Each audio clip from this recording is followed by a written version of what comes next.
Hello and welcome to Tim Farmer's Country Kitchen. Hello, Mrs. Farmer. How are you? You're looking outdoorsy today in your flannel shirt. I feel outdoorsy. You know what? It's syrup time. Mm-hmm.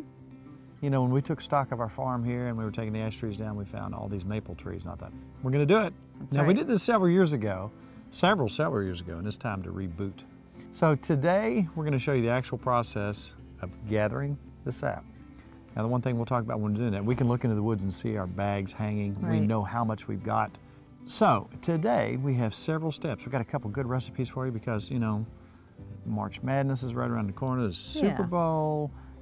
These are really good, really quick. Right. And we've never had anybody that just wasn't absolutely knocked out by these particular recipes. But first, tonight, we put our bags out. That's right. We've tapped our trees. Let's see what we find.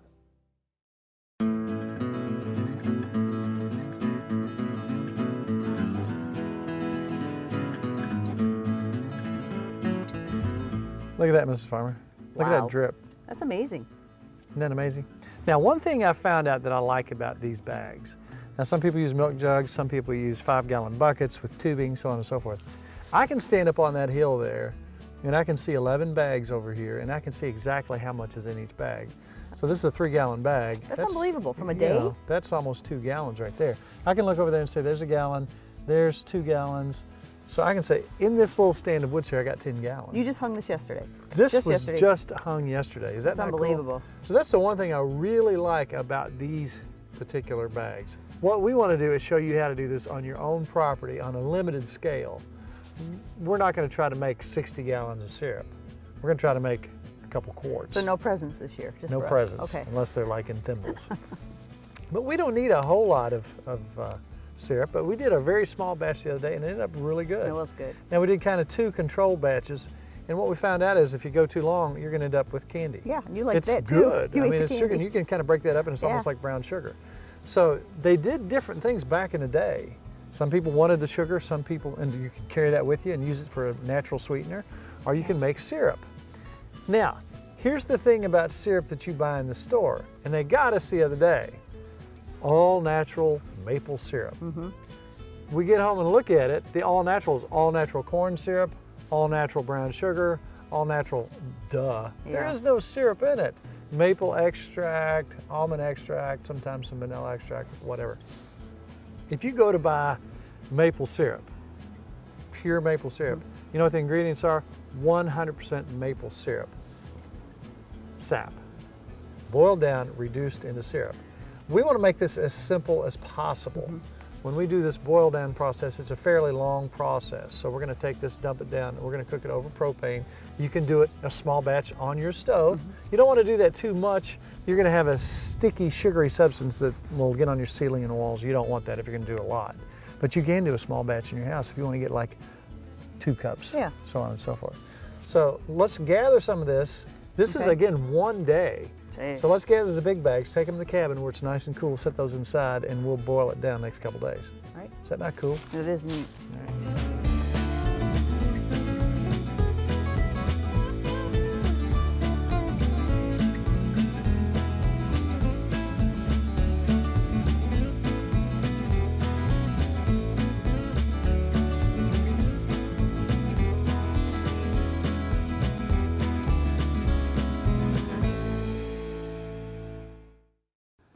Now, you know, we've talked to Bobby Joe and Lois, and they've talked about planting by the signs, making her sauerkraut by the signs.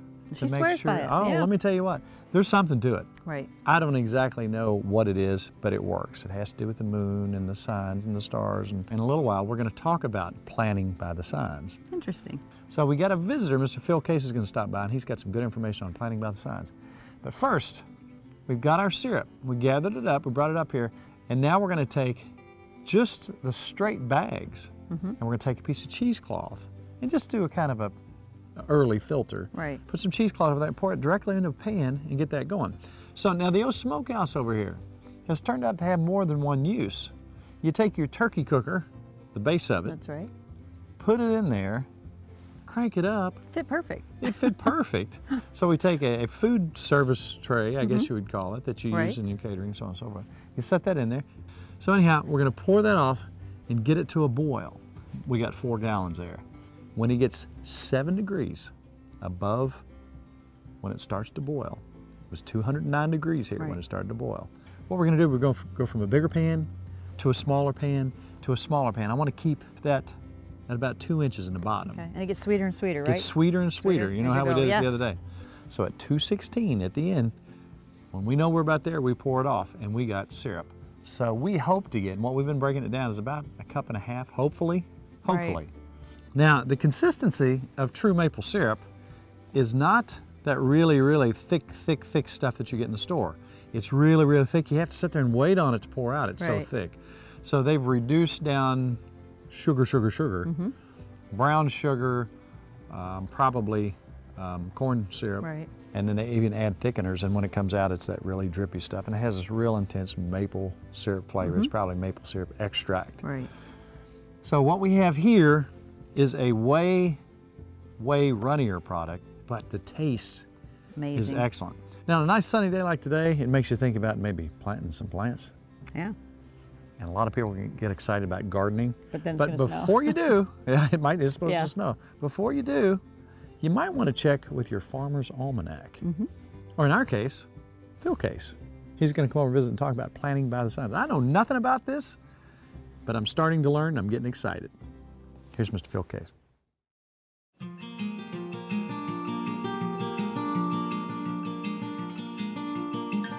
Guess who's on the front porch of the cabin today? It's Mr. Phil Case, who I've been wanting to meet a long time. We've been talking about everything and we solved most of the world problems in 10 minutes. No longer than that, No longer than that.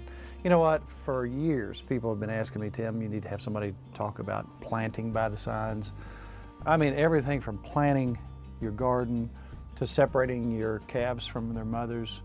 I've heard them say, man, if you separate them under this particular sign, the calves aren't going to bawl as much. And is there something to this? Some people will swear 1,000%. The old timers really go hardcore on this. Some people say, it's voodoo.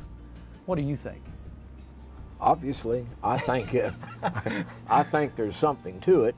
And now that I'm one of the old timers, I can say with some degree of sincerity and certainty that I've planted enough gardens across the years in the proper phases and signs, and enough accidentally in the wrong phases and signs that I can show that it makes a difference just by using the proper phase of the moon, sign of the zodiac, with your normally good gardening techniques. I mean, you have to water, you have to plow, you have to weed, you have to fertilize and all that. You can't just go out and say, well, I'm going to lay it down here on the driveway because Case said I can put it out in the dark of the moon. I'm going to give me a turnip out of this thing. Well, that isn't going to work. So let's get back to the basics. Okay, I've heard people say you don't want to do it, something about the heart, something about the head. How many signs are there and what do they mean roughly? There are 12 signs. Okay. Start with Aries, the head, and run through Pisces, your birth sign, the feet. They run down the body 2 or 3 days each month, and then they start over. Now, the reason they don't go exactly the same way every month is because we're on our calendar's 31 days, 31 days, except for February. This is a 28-day cycle. So they run through the body every month. There are 4 very fertile signs. Okay.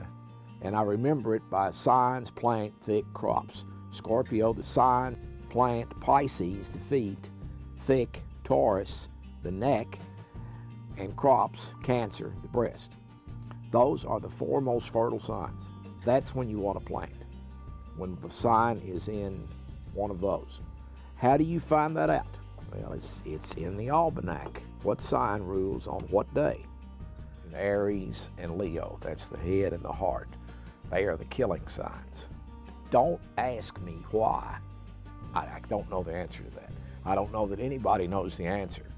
It's just that they are the killing signs, and I would not plant anything on the day of a killing sign. Then there's a series of so-so signs that run from the thighs, the knees, the legs, and one of the things that you do when that's happening, if you can catch a time when the moon is in the dark phase and the signs are moving out of the body past anything that functions. In other words, your stomach functions, your heart functions, all that. Your legs certainly function, but not in the same sense as an internal organ. This is the time to make changes. This is the time to stop smoking, to start a diet, start an exercise program. I don't want any of that. Well, whatever you want. But if you got a change to make, Gotcha. you do So it's that. going to take better. It takes better. So if you want to take the calves away from the mom, That's the time to do it. During those dark of the moon, signs moving out of the body. interesting. There are 2 phases of the moon each month. There's a light phase and a dark phase. There are 14 days each. January is one of those strange months that has 2 full moons. March also has 2 full moons, and February this year has no full moon. This particular configuration occurs every 18 years. That's how often this occurs. I found that out by reading Almanac. There you go. I mean, it's useful information. You want to plant in the light of the moon for above ground producers. When there's no moon visible in the sky, that's the new moon, until the full moon. Then you would want to plant below ground producers in the dark of the moon. That's from the full moon while the moon's waning, going back down. When it's waxing, when it's coming up, just like it's above stuff, the ground. down stuff. Gotcha. This isn't like for horoscopes. You know, where you read in a horoscope, well, my sign's Pisces, and it's a 2-star day, and they say stay in the house. Or you're going to find money on Thursday. Or you're going to find money, or you're going to have great relationships. They're so general. This hasn't got anything to do Nothing to with do with this. this. For those who think this astrology. This is a whole different And you realm. see down this column right here, we have all the dates. Right. And then you run that across to the month, and you see the sign is in Leo today. Now, what kind of sign is that? Leo is not a good sign. It's a killing sign. It's a killing sign. We Yes. don't want that. What would you recommend people do who are starting to put maybe they've got a greenhouse or they've got an atrium or an area where they can put some plants and keep them warm and start setting stuff out? When should all this begin?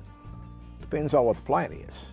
If it's a cool weather plant that enjoys cool weather and can stand frost, a little cold weather, like cabbage, broccoli, radishes, onions, things like that, then within the next 6 weeks we can be planting those. Now, if it's warm weather crops like tomatoes, peppers, things like that, you have to wait till after frost. So if you're going to start your own chance of frost is over.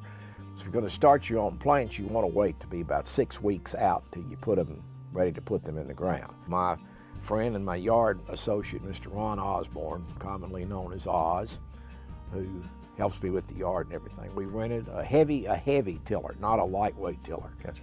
Down here, and we plowed the garden.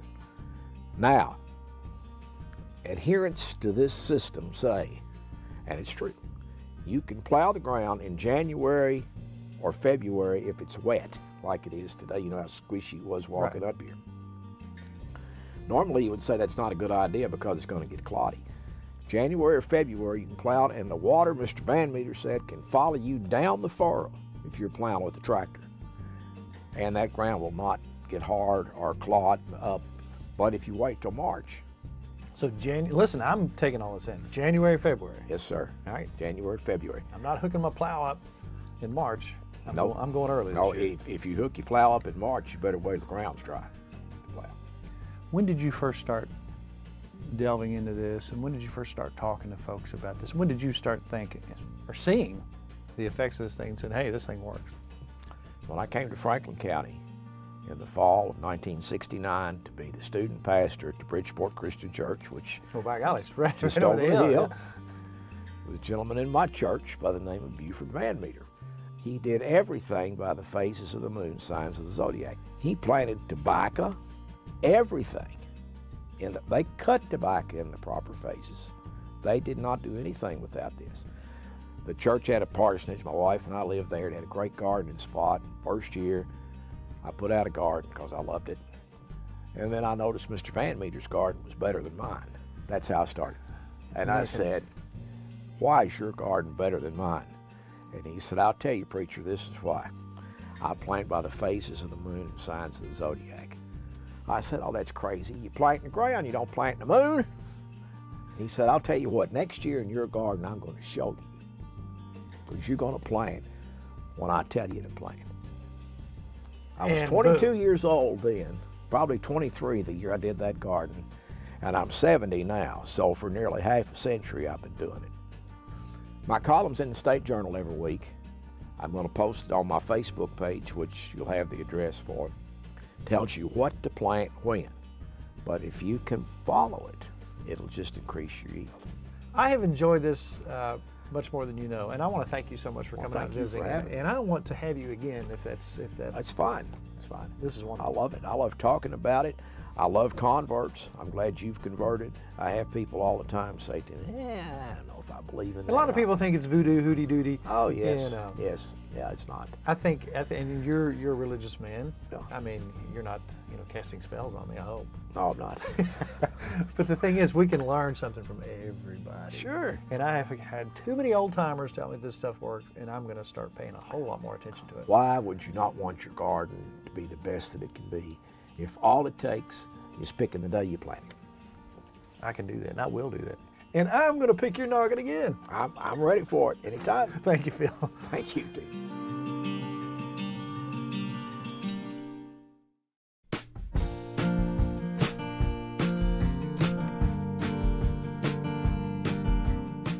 We're back in the cabin. Yay. Haven't been up here in a while. The weather's been off. Here's a picture. Look at this picture of the cabin with the snow on it. Isn't it pretty? It is pretty. Isn't it pretty? When we can get up here. With your skis. Yeah. Ski up here. You know what? Leftovers. Mm-hmm. What do? Sometimes you have some leftover pulled pork. We always Not have very leftovers, often, yeah. but sometimes we make a little extra on purpose Right. because there's so many things you do. We made a Cuban not too long ago. Sandwich. It was Oh my amazing. goodness. Let's take this out, Nikki. All right.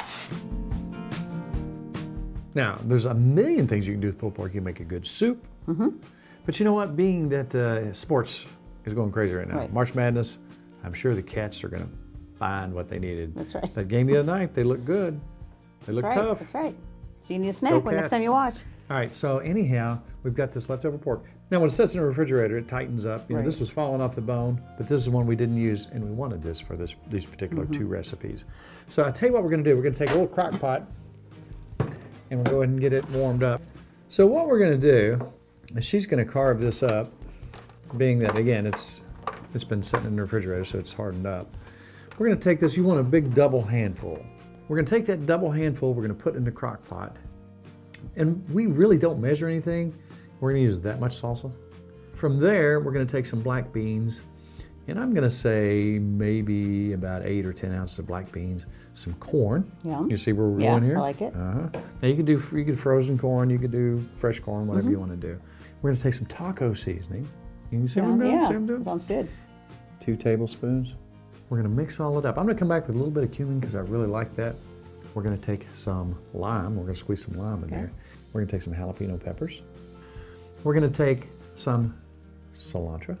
Now we're going to let that cook and get all comfortable. It's going to loosen up and get all yummy. But we're going to show you how to make this next recipe. And usually this is tripled or quadrupled. Right. We take a bunch of Hawaiian buns. And I know everything today is easy, and I know everything today is kind of like, this is made for the sports lovers. And this time of year, we're really busy. We want to fix something quick. We want to fix something good. We had leftover pork, and we're going to show you what we do with it. All right, we're going to take the Hawaiian buns, and I kind of broke a big package in half. And we're going to cut them so that we can make sandwiches out of them. Cut them right down the middle. Okay. And fold them over, and then we're going to put your pork in there, layer your pork, and you're going to spread barbecue sauce all over that. My your homemade, personal homemade that's right, barbecue sauce. Your yummy sauce. And then we're going to layer some cheese. I think, you said Pepperjack cheese we have? Pepperjack cheese. All right, and then we're And going you can use whatever you want. You can use Swiss, Monterey Jack. Then we're going to close those up. Then we're going to melt some butter, probably about half a stick, however much you want. And we're going to take a brush that over those, coat them up really good, and we're going to sprinkle some sesame seeds. Then we're going to cover them with foil and let them go 10 minutes so everything can kind of steam together and melt that cheese. And then after 10 minutes, we'll uncover them and give them another 10 minutes uncovered and kind of crisp them up and make them brown. Yum! Yay!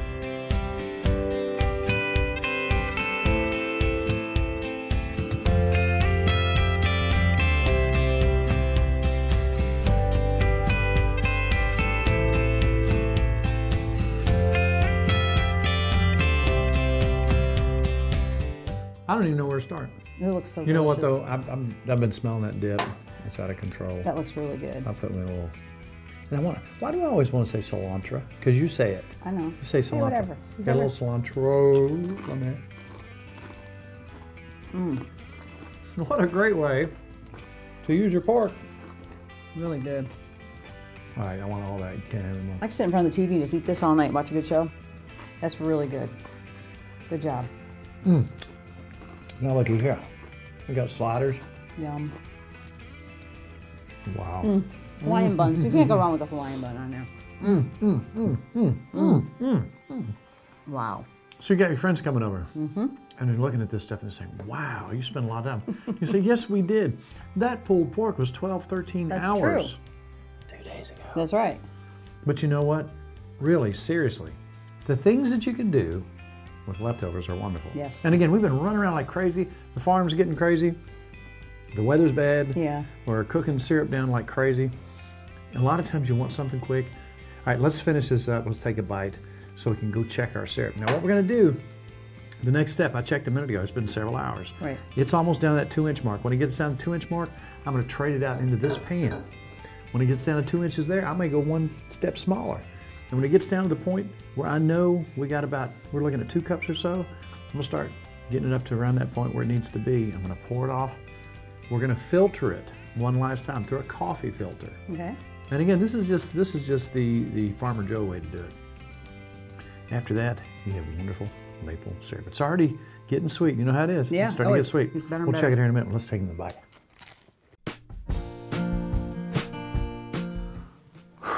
You brewing coffee? You remember the little coffee thing that Yeah. that I had that Yeah. we talked about? This works perfect for that. But here's where we are, and we're going to probably end up with a little over a cup, maybe a cup and a half. And that was only 18,000 hours of work.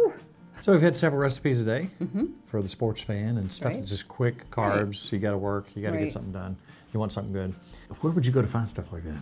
I go to timfarmerscountrykitchen.com. I go there when I No, go. you don't. Yes, I do. What is it? timfarmerscountrykitchen.com, always. Now you can see everything we've done in the past, That's which is right. 8 billion things. Gazillion. And if you want to take a look at those, they're right there. Also, click on subscribe. That way, anytime anything new comes out, boom, you get notified. Right. And if you just wanted to be on our Facebook page, Mrs. Farmer, what would you do? I'd hit like. That's all you got to do. It's nothing complicated. We've had a heck of a show. We've talked about planning by the signs. That's right. Get your farmer's almanac. And we thank Philip for dropping by That's right. and talking with us about planning by the signs. It's going to be here before we know it. Thank That's right. goodness. Bring spring, please. That's right. I'm ready. So at this point, after we're exhausted from our syrup endeavors, it's all about Good times good friends. and good eats. You ready to eat some more? I am. I think I'm going to take a nap first. Okay.